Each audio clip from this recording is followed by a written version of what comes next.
Good afternoon, ladies, gentlemen, distinguished guests, and of course, the graduating class of 2016.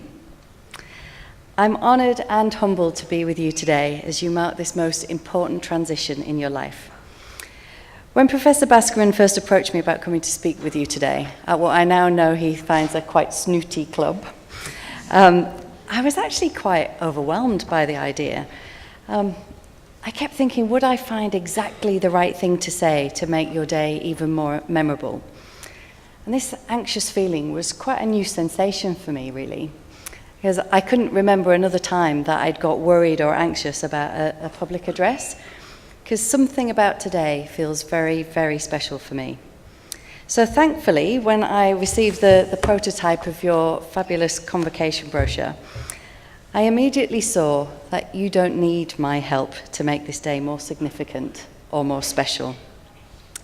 You've done that for yourself with your resourcefulness and your commitment. And this brochure speaks to me of the intense pride in your accomplishments and the dedication of the academic and administrative staff who've guided you to this day. And of course, as Professor Huntley pointed out, you haven't done this all by yourself. You've had friends and family to support you along the way. So before I go on, I'm going to invite the graduating class to stand and give a round of applause to all of those people who've helped to support you along this journey to today.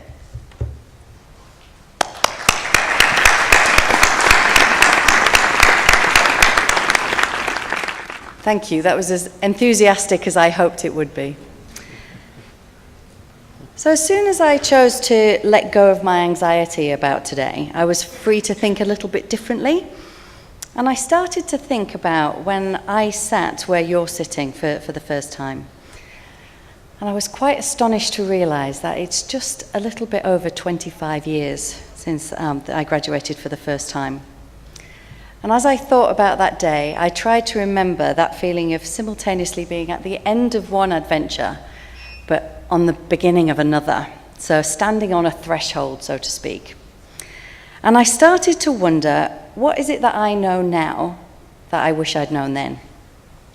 So what advice would I give to myself if I could go back to that day in December 1991 and have a conversation with myself? So if it's okay with you, for the next 10 minutes or so, I'm really going to be talking to myself, and you can listen too if you like. So what I really want to tell myself is to notice the Doors. And ironically, there was a Californian rock band called The Doors that I was slightly in love with back then, and I did quite a lot of noticing. But I'm not talking about those guys. I'm talking about the doors all around us. Every choice and every opportunity is a door, and each one influences the next.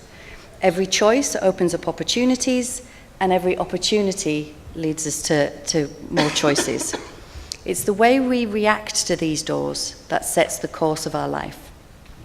So I took some advice before today, and so before I get started, I must acknowledge that this room is full of engineers and business people of all disciplines.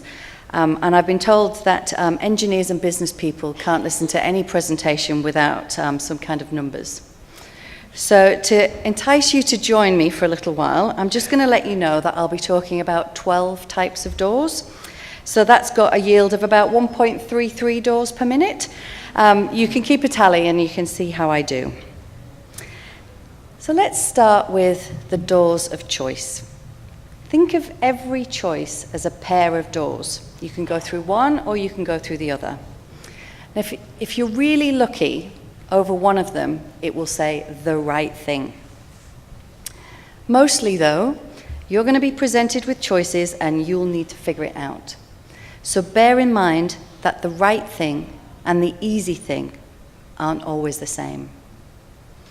Use your personal values as the key. Strong values and an ethical worldview will always help you unlock the door to the right thing. And as far as you can, surround yourself every day with good people that you admire. Being with ethical and honorable people will make choosing the right door so much easier. And of course, the opposite is true.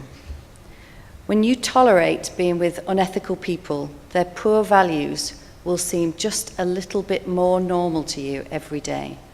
And there's a real danger that without you noticing, you could become just as unethical yourself. So this is your first choice. Be true to your ethical code and choose the right thing. Now, at some point, you're going to come across another pair of doors. And this time, I'm going to call them the me thing or the we thing. Making choices based on what's right for you alone might have some tantalizing short-term gains. And from time to time, this door will seem very appealing. But if you really want to make your mark on this world, you need to think in terms bigger than yourself. Be generous, serve others, and be willing to contribute to the well-being of your broader community. Choose this door and you will be rewarded 100-fold. The final pair of choice doors to watch out for are the conventional thing and the creative thing. So in my imagination, I can see the conventional thing, and it's actually quite a beautiful door. The hinges are well oiled, the handle's slightly worn from scores of hands over many years of use. And in fact, you may not even need to get close to it before it opens. It might just swing wide open for you as you approach. And if this is appealing, don't worry if you do want to go through that door, because many, many others have gone before you and made their improvements and contributions along the way, and you can build on that success. But what if it's not for you? What if you want something that's different from the norm? Well, I've got some news for you. I'm sorry to tell you, but if that's you, you are a bold adventurer. And you better get used to it, because if you're always drawn to the new and uncharted choice, then one day you will be making your own opportunities. You could be the sole designer, craftsman, and architect of the most amazing door of opportunity. And of all of the opportunity doors, and there are 4, by the way, and we'll touch on all of them, and you'll encounter all of them in your life. This type of door is the most satisfying. But beware, it's also the most tricky, because it has a combination lock.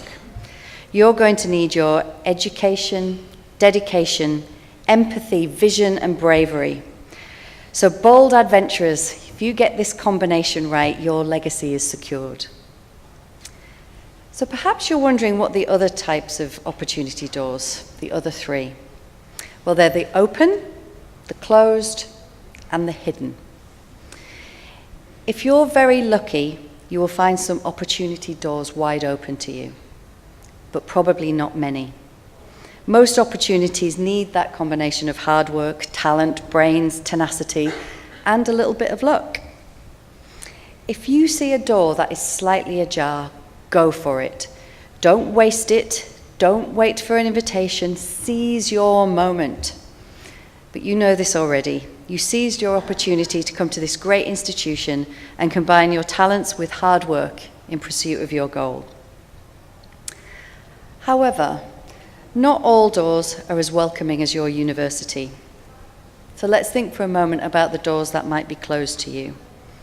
The doors that are guarded by chatelaines with preconceived notions about the type of person they will or will not allow entrance. These people are often motivated by prejudice and limited by their imagination.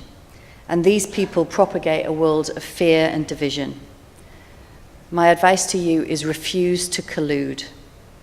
If you know that you're right for an opportunity and it's right for you, but someone tells you that you're the wrong size, shape, gender, color, type for this opportunity, do not give up. It will only seek to reinforce that person's opinion and take longer for the doors to open for the people who come after you. Instead, be bold, be creative, be resilient, refuse to be limited. Convince these naysayers to take a chance or simply find another way. There are many doors to the life you want. Don't be discouraged by a setback. But most of all, never, ever be the guardian of a closed door. Never put your energy into barring the way for others. The only way to erode fear and division is by generosity and unity. If you ever get the chance to hold the door open for someone else, grab the opportunity to do so. I promise you it'll be one of the most rewarding things that you ever do. Which brings me on nicely to the final type of opportunity door, the hidden kind. So if it's hidden, how are you going to find it? Well, with the help of a generous person who wants to guide you. Great mentors are like rare books. They're valuable, inspirational, and even better when they're part of a collection. So waste no time. Find yourself a brilliant mentor for your early career and add to your collection as you go. These people will help you see those hidden doors. Be willing to ask questions, be curious about the world and about yourself, and use your mentors to find those doors. They may even loosen the locks a little, but never expect him or her to open it. That's your job. And I'm going to make a prediction. One day, someone will approach you to be their mentor. Never be too busy for this. If you've been asked, then you're ready. You're ready to choose the we thing rather than the me thing. You've already radiated a wisdom that has attracted the attention of someone else, so go for it. Few things in life are more satisfying than sharing of knowledge, and you'll learn as much as you teach. So let's remind ourselves, we've had 3 pairs of choice doors, and I'm certainly hoping that you're going to choose the right thing, the we thing, and have a little bit of fun discovering how bold and adventurous you are. Then there are the ones that you make for yourself. They're the ones that are open to you, even if it's just a little bit, the ones that are closed, and the ones that are hidden. And then there are the doors that you hold open for someone else. So you're doing the tally? Have you worked out we've had 11? Which leaves us with one final type of door. Not every door is an entrance. Some are an exit. And sometimes these doors can be surprisingly scary. Knowing when the right time is to leave and move on can be difficult. Doing something about it can be even harder. So listen to your brain, your heart, and your gut, and you'll know what to do. So this is what I wanted to tell my 1991 self, and this is what I wanted her to know, and what I hope I leave you with today. So notice the 12 doors of life. Imagine, just for a moment, that it's 2042. Think about those doors that will lay behind you in those 25 years. What choices will you have made? What opportunities will you have seized? And what doors will you have pointed out or held open for others? When you look back, I want you to be proud of every choice you made and every chance you took. And very soon, you'll be leaving through one of these marvelous doors, or perhaps the one at the back, and you'll step from being a graduand to a graduate. Whether you're ready to begin your career or take on more formal study, you are crossing the threshold into something new. And you leave here today with 2 remarkable gifts. You have an exceptional education and some lifelong friends. So cherish both and add to them in abundance at every chance you get. Never stop learning and building your library of amazing friends and mentors.